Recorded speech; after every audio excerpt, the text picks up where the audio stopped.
a never-ending cycle Message. of chaos, confusion, and calamity.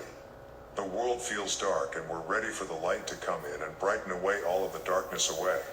That is happening now, although not as quickly as we would like for it to.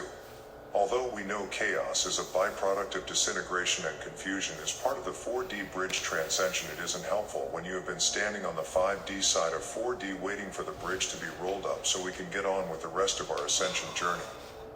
It is happening, and we have seen a lot happen since May and even in the past 3 years, although much of it was not exactly what we thought would be included in our ascension experience. We did not expect the tyranny, control, and yet we should not have been surprised at this outcome. Now we're entering October and we'll see some movement of light over dark. Are you ready? It may get a little wild and you may wish you still had the days where nothing seemed to be happening. No matter, it's all going to turn out well, so let's talk about the October energy report. I think that we have collectively been wishing for 2023 to be over because it has been a tough year. It's been a year of awakening and realizations, of smashed illusions at every level, and of trying to put our lives back to normal after the past 3 years of turmoil. But in spite of the challenges, this year seems to have flown by, and here we are at the beginning of the final quarter. October is going to bring much anticipated change, and it's a wild card month with 2 eclipses. Pluto goes direct with another U.S. Pluto return, ascension, expansion, and acceleration, a growing crowd on the 4D bridge, a lot of pent-up energy waiting to be released, and an expanding collective awareness that is accelerating our ascension path and a 3D/5D integration. October can be a barn burner or a page turner, or maybe some of both. It's definitely going to be interesting, and we may even get the opportunity to say I told you so a few times. If you watched my autumn equinox September 23rd broadcast, those who have fallen in battle in our communities, those whose lives have been taken from them, and those who died suddenly and violently. I was told by my guides to do this in my area as it has been the site of many battles since the mid-1700s. Those of you who did it noticed a big release and a change in the area you live in. This has been a release of a portion of your portal keeper missions, your energy anchor assignments, and your karmic connections to locations and the people in them. This clearing was something we did to facilitate the arrival of new light, energy, and frequencies. It also helped close some very ancient low-frequency portals in those areas so new, higher vibe portals can open. It's going to help start the flow of new energies now, so those of you who want to go can leave, new people can move in, and it prepares the areas you will be moving to if that is what you want to do. It had to be done by the people who live there because they hold the energy codes and light keys that are specific to those areas, and they are the energy anchors and portal keepers for those areas. There is so much we have already done, and there is still some work left to do, but we are making progress. We're still moving through the rest of this year, and October is a turning point in that process. If you remember, I've been saying for many months that the period from May through August and into September would be quite energetically active, and that has been the case. With the end of September, we move into October's 10 energy of completions and beginnings, of potential and realization, and its theme of catharsis. So buckle up and pay attention, because you want to benefit from every iota of this energy. October is the 10th month, and in a 7-year, 2023, its numerology value is 8, but October means 8, and it was the 8th month of the year before the calendar was changed in 153 BC, and the year began with the month of March. So, we could consider that technically October adds another level of energy to this month's numerology. 8 is the fulcrum, the 0 point where pure equilibrium exists. 8 realms as whole, congruent, and working in perfect synchronicity with spirit. Note the use of the phrase with spirit. We do not get more spiritual and then eventually rise into unicorn and fairyland. We become more integrated within our human and divine aspects, not more spiritually and materially polarized. That's why we must be aware of the difference between polarity and duality, because they are not the same. Pay attention to the people who do not know the difference and listen to what they say with a lot of discernment. There are a lot of spiritual charlatans out there right now. 10 is the number of endings and beginnings. It represents pure potential and potential realized. 1 represents matter and 0 represents potential. A number 0 is not nothing. It is no thing, pure potential, energy that exists in its purest, most open form, waiting for intention to give it a pathway to become matter. With the October 10th numerology value, we have an option for new beginnings, fresh starts, and reconsidered pathways, but we do not get to start over. We never erase the past and start over. Instead, the past is our stepping stone to new and different pathways in the future. The past holds memories, imprints, and outcomes that we need to remember. Not so we can remind ourselves of our stupidity, but so we can remember what we want to do again and what we want to avoid.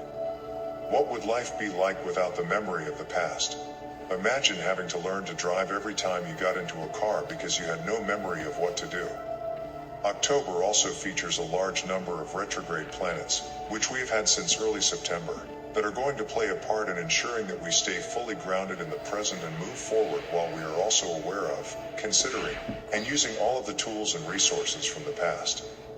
The past is useful to us, and I think we need to find a better way to describe its position of diminishing prominence than with the word release, because we do not really release realms as whole, congruent, and working in perfect synchronicity with spirit. Note the use of the phrase "with spirit." We do not get more spiritual and then eventually rise into unicorn and fairyland. We become more integrated within our human and divine aspects, not more spiritually and materially polarized. That's why we must be aware of the difference between polarity and duality, because they are not the same. Pay attention to the people who do not know the difference and listen to what they say with a lot of discernment.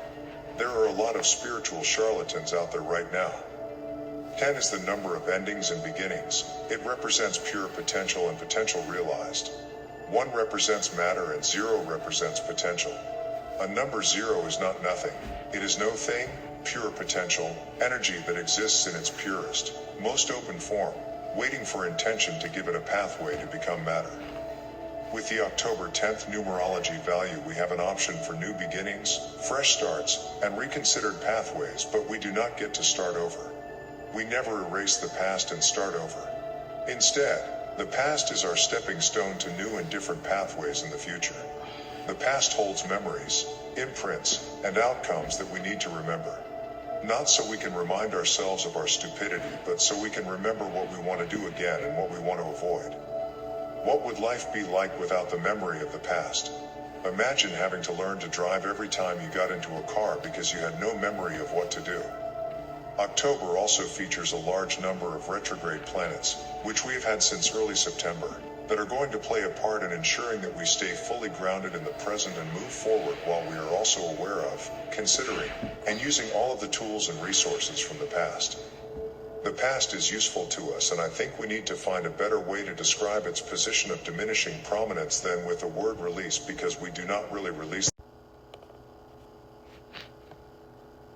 When we have an unbalanced relationship with the past, it is an ever-present reminder of our failures and failings, our regrets and lost opportunities, and our wish for a do-over or restart, and a desire to undo choices and decisions that we feel are responsible for the messy challenges we face today.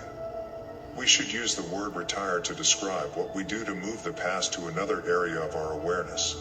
The word retire is from the French word retire, which means to withdraw. The English word retire is derived from it. Think about that, retiring the past, putting it to work in a different way. Not obliterating it, because that is not possible, but putting it in the background where it can be referred to as needed. We need to give the past a job to do, something other than using it to remind ourselves of every misstep, every poor choice, every missed opportunity, and everything we believe we did wrong. As we retire the past, we allow the present to come to the foreground, guided and supported by its wise and experienced predecessor. This month's energy theme of catharsis, which means a deep purification or purging. And in the ancient Greek, a cleansing gives us some idea of what we are facing. I think this cleansing will not be a gentle bath in warm, lovely scented water.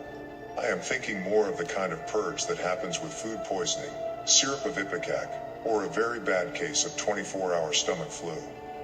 I do not think it's going to be truly awful, but it may be memorable, and the biggest challenges won't happen for everyone or to everyone. But I think they will be big and very visible. We have already seen some of that happen at the end of September, and we can't talk about catharsis without also discussing the potential for a Herx or Herxheimer reaction. This is a physical reaction that can happen during a detox, where the toxins released overwhelm the body's immune system and natural defenses, and you can get sick before you get better. On an energetic level, we may have some Hertz reactions as astrology chart for that full moon. I noticed that it has very similar aspects to the harmonic concordance chart of November 2003 and the harmonic convergence chart of Oh, it feels 1987. so good, like on the Both back charts of with your rare and very panties. synchronized aspects between most or all of the Calves. planets. October opens with most of the planets sextile around the zodiac, from the Stretch North it Node out. in Aries to Neptune in Pisces, Bring it in. creating a resonance of Breathe as you amplified come power up. and harmony. It is also an Alpha-Omega portal, in which we have the full spectrum of the spiritual pilgrimage of the zodiac bounded by the node in Aries and Neptune in Pisces. These are the two cornerstones of the zodiac, and they are operating in harmony now. Think of having every tool and resource available to you, at every level.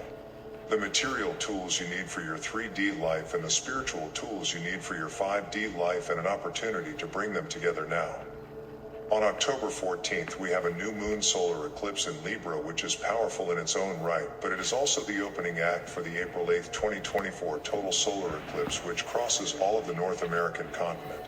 The last time I remember seeing a total solar eclipse in the US was in the early 1990s, and I remember at 1 o'clock in the afternoon it was nearly totally dark outside. This eclipse is 6 months after the April 20th lunar eclipse, which had a heavy Taurus presence, and it's a wild card. Expect surprises. Then we have the corresponding full moon lunar eclipse on October 28th in Taurus, recalling the April and May eclipses of 2023 where we had strong Taurus aspects. It also recalls the November 2003 Taurus eclipse. Venus is highly active in both of these October eclipses, both as the loving, indulgent, generous patron of Taurus and the justice-seeking, destructive Kali force of Libra. Venus rules both Taurus and Libra, and this month we get to express both sides of our Venus archetype, the beauty-loving side and the powerful, demanding side. Libra rules balance and relationships as well as open enemy. 248 years. The next day Mars goes into Scorpio, whose ruler is Pluto. But Mars is the traditional ruler of Scorpio, so we have triple Scorpio action after the 24th because Mercury will also be in Scorpio. And that brings Uranus into the mix because Scorpio is opposite Taurus, where Uranus is currently transiting. Fun times. Be sure to prepare for everything because the action will be strong and swift. If that is not y'all know I never wear my hair out in front of public, where it will stay until November because people are always doing witchcraft on me. I always want my hair to fall out, so I have to protect my hair. That's why I wear weave or wigs. But when I'm at home, I let my hair go free. I have beautiful hair, don't I? Because look, you know your hair sheds. So if you leaving pieces of your hair around, people can do voodoo, hoodoo, and hexes all on you and shit. You feel me? So I don't leave none of my real hair out. Now, if they find some hair, they gonna find the wig hair. You feel me?